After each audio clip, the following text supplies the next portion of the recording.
Henson Ange, followed by Justin Holstrom, Jason Tetlow, Thomas Philippides, number 659. Thank you. Please proceed. Yeah. My name is Henson Ong. Forgive me, English is not my first language. I am a legal immigrant, and I am an American by choice.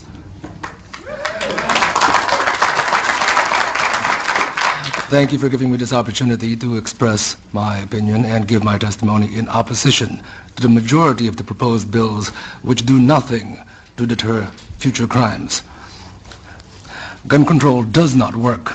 Your own history is replete with high school rifle teams, Boy Scout, marksmanship merit badges. You could buy rifles at the hardware stores. You could order them, mail order, delivered to your home. Your country was awash in readily available firearms and ammunition.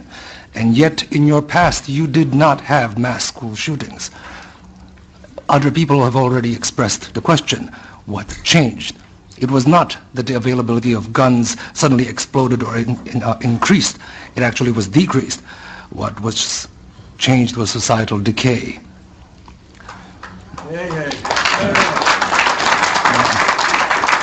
If gun control actually did work, Washington, D.C. and Chicago would be the safest cities in your nation, but it is not. They have the toughest gun laws and the highest crime and murder rates.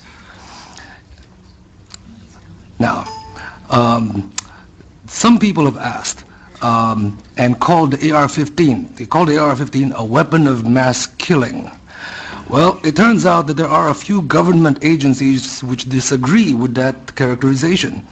The Department of Homeland Security has stated that a rifle chambered in 5.56 NATO with a 30-round magazine is suitable for personal defensive use.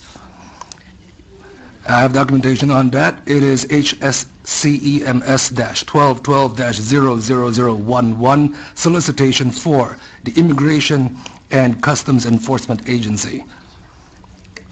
Now, who needs an AR-15 with 30-round mags? That question has also been brought up.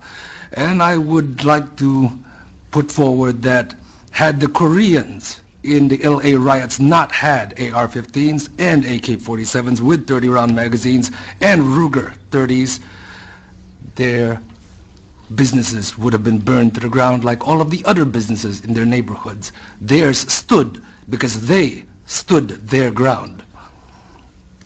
I would also put forward the conjecture that had the 10,000 students at Tiananmen Square not been unarmed, things may not have resulted in so many of them disappearing.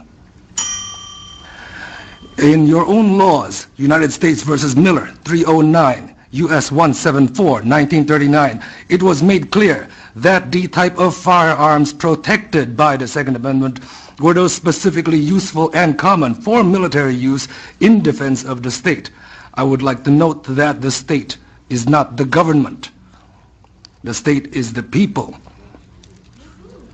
In Lewis, excuse me, Mr. Ange, if you would. In Lewis versus United States, 1980, it is stated that the Second Amendment guarantees no right to keep and bear a firearm that does not have some reasonable relationship to the preservation and efficiency of a well-regulated militia.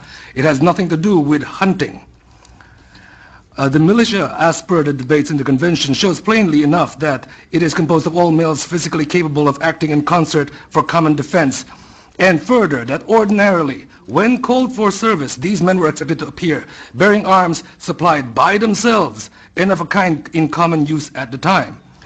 The AR-15 is the most common and popular rifle in America at this time. Would you please wrap up? I will wrap up. I would like to wrap up with a statement from Judge Andrew Kozinski in Silveria vs. Lockyer, 2003. My excellent colleagues have forgotten these bitter lessons of history. The prospect of tyranny may not grab the headlines the way vivid stories of gun crime usually do, but few saw the Third Reich coming until it was too late. The Second Amendment is a doomsday provision, one designed only for those exceptionally rare circumstances when all other rights have failed. A free people can only afford to make this mistake once. Thank you.